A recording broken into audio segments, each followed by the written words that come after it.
Kamusta guys? What's up? Anton here from Tech Bro, and today's video will be a laptop buying guide. Now when you're looking for a laptop, maraming components yan.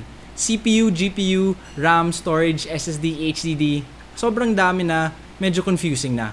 So we'll try to explain those terms to you and relate it to how three types of users use it. The content creator, the hardcore gamer, and the person who uses their laptop for light use or productivity. So sit back and enjoy!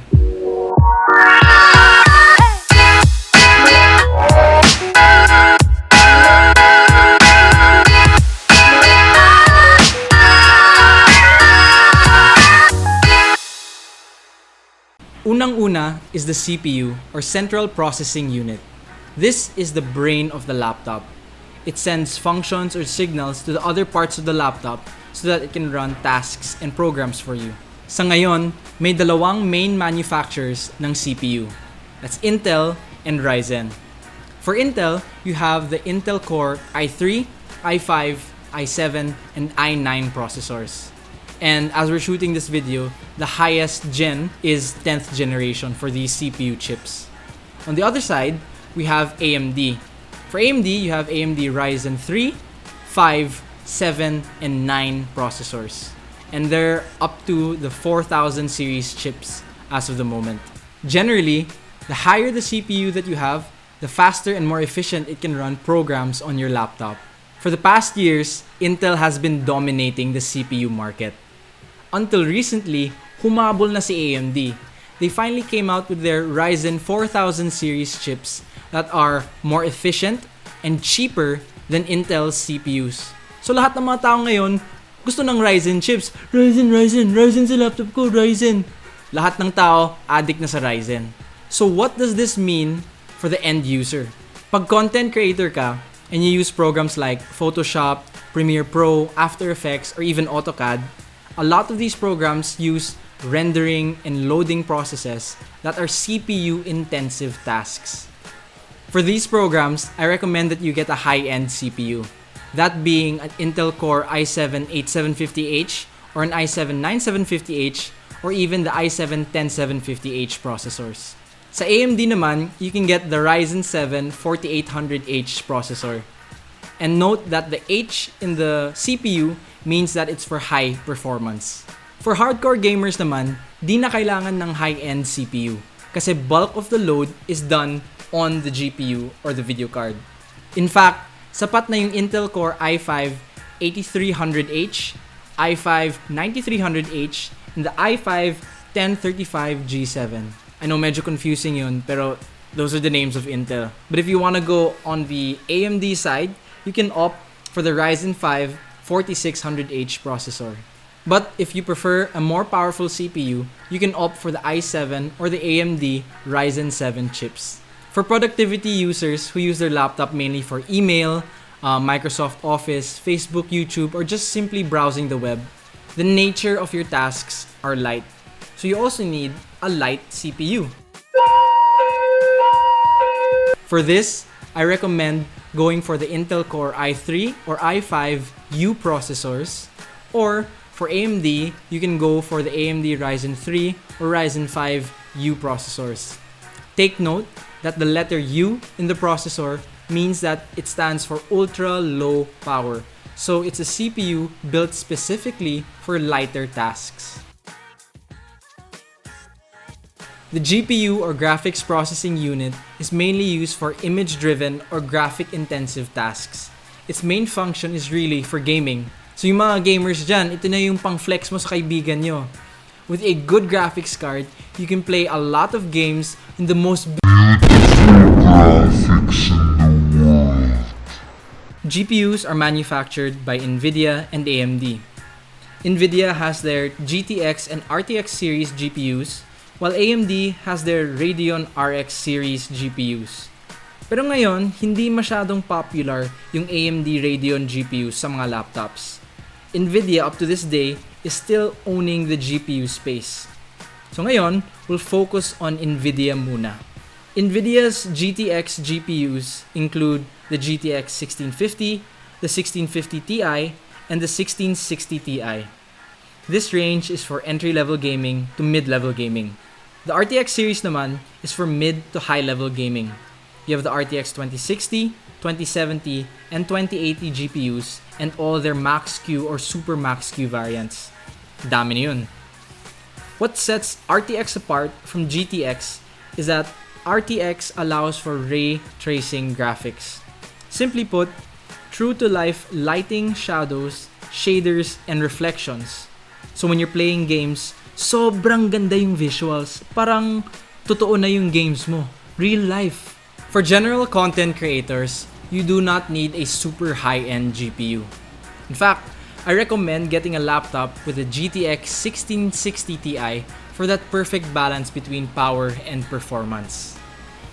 If your professional work requires you to do super heavy CG animation or CAD software na tipong Pixar levels ka na pwede ka na sa DreamWorks or whatever, then I suggest getting a laptop that has a special RTX Quadro Series GPU. Now these GPUs, walang biro yan. Sobrang lakas, pero sobrang mahal din. Made specifically for that type of professional content creator. So if you do have that budget for it, I suggest getting it because it really helps push the render speeds and your workflow. For hardcore gamers, dali lang yun. Just get a laptop that has an RTX 2060, 2070, or 2080 GPU. With this, you can set a lot of the AAA title games to high or even ultra settings and play on a higher FPS or frames per second. So when you play with an RTX card, sobrang ganda yung visuals, promise. So I recommend getting the RTX GPUs for the best and smoothest gaming experience. If you're a casual gamer that does work and play in between, then I suggest getting the GTX GPUs. These are the GTX 1650, 1650 Ti, and the 1660 Ti. This is perfect for that casual gamer that does not need the best visual experience, pero every now and then needs that urge to play games. For productivity users naman, you don't need a high-end GPU. You can actually stick with the integrated graphics that already comes with your CPU. Or, if you want a little push in the graphics department, then I suggest getting the NVIDIA GeForce MX GPUs. Now these MX GPUs are made for light tasks talaga. Moving on, we have RAM or Random Access Memory. Its main use is for short-term storage. Anong ibig sabihin nun? Basically, how many programs or tasks your laptop can keep running. The more RAM you have, the more programs you can run simultaneously. So for content creators that use a lot of render-intensive programs, get all the RAM you need. The more RAM will help your program load and render your tasks better. I suggest sticking to 16 GB RAM. Pero sa mga heavy editors na yung main workflow nila nasa Premiere Pro or After Effects, you'll be needing 32 GB RAM or 64 GB RAM. Para sa mga hardcore gamers, the sweet spot is 16 GB RAM.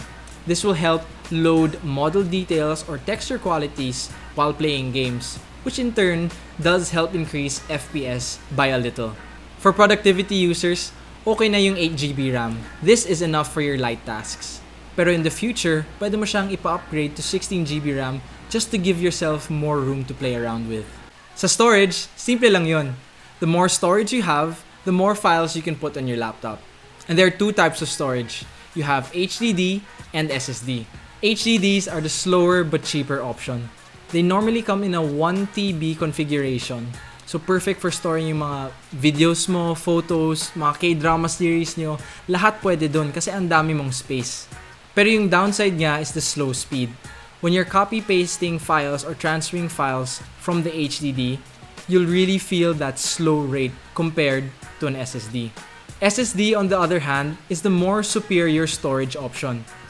You have the read and write speeds that are blazing fast, maybe around 3 or 5 times faster than your HDD. At dahil dun sa speed, people normally use them for a Windows boot file. Meaning when they turn on their laptop, the laptop reads from the SSD. So when you turn on your laptop, it turns on much faster. Downside nga lang sa SSDs, sobrang mahal. But for me, that speed is really worth the price. For content creators and gamers, I suggest you go SSD all the way. The speed of the SSD will really help you in your workflow and when you're playing games. Pero some gamers prefer an HDD kasi ngayon, ang daming games like Horizon Zero Dawn, Red Dead Redemption, or even COD Warzone na sobrang laki ng file.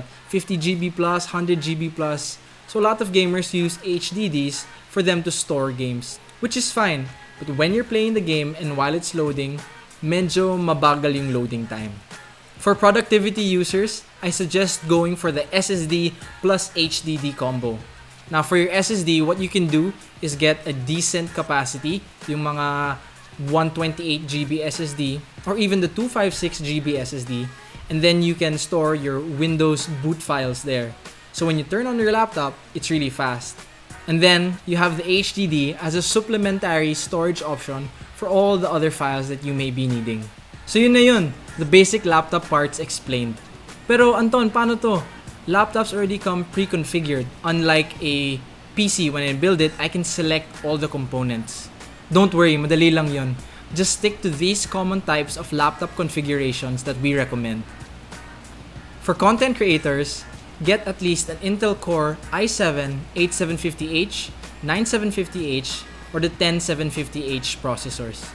If you want to go for AMD, I suggest getting the AMD Ryzen 7 4600H processors, paired with at least a GTX 1660 Ti or higher. Don't forget that when you're buying a laptop for content creation, make sure that the screen has 95 to 99% sRGB or 72% NTSC so that the colors are on point. For gamers naman, dito sa Philippines, normally yung laptop configuration naka-spec out to Intel Core i5 or AMD Ryzen 5 CPU plus an RTX 2060 GPU. So unang tingin, uy sobrang okay na yun, naka-RTX na ako bro. Pero pansin mo yung ibang specs. Normally naka 8GB RAM yun or 256GB SSD. Sobrang bitin yun. So kung gusto mo yung configuration na yun, kailangan mo ipapa-upgrade yung RAM to at least 16GB. And for your storage, anything higher than 256GB SSD. Another thing to note for gamers is the screen's refresh rate. So when you're looking for a laptop, take note of the refresh rate. It comes normally at 60Hz, 120Hz, 144, 240, or 300Hz. Now 240 and 300 are reserved for competitive gaming, but then the ideal sweet spot for regular everyday gamers is 144Hz for that smooth visual gaming experience. And finally, for productivity users, an Intel Core i5 or an AMD Ryzen 5 U processor is what you should look for. And make sure you get at least 8GB RAM and that SSD plus HDD combo. Alright, yun na yun. Maraming salamat guys. Thank you so much for watching our video, and I hope that this will help you when you're buying a laptop in the future. If there's anything we've missed or something that could have been clarified more, lagay nyo na lang sa comment section below so that we can know what your thoughts are. So, don't forget to like, subscribe, and hit that notification bell. And I'll see you guys in our next video.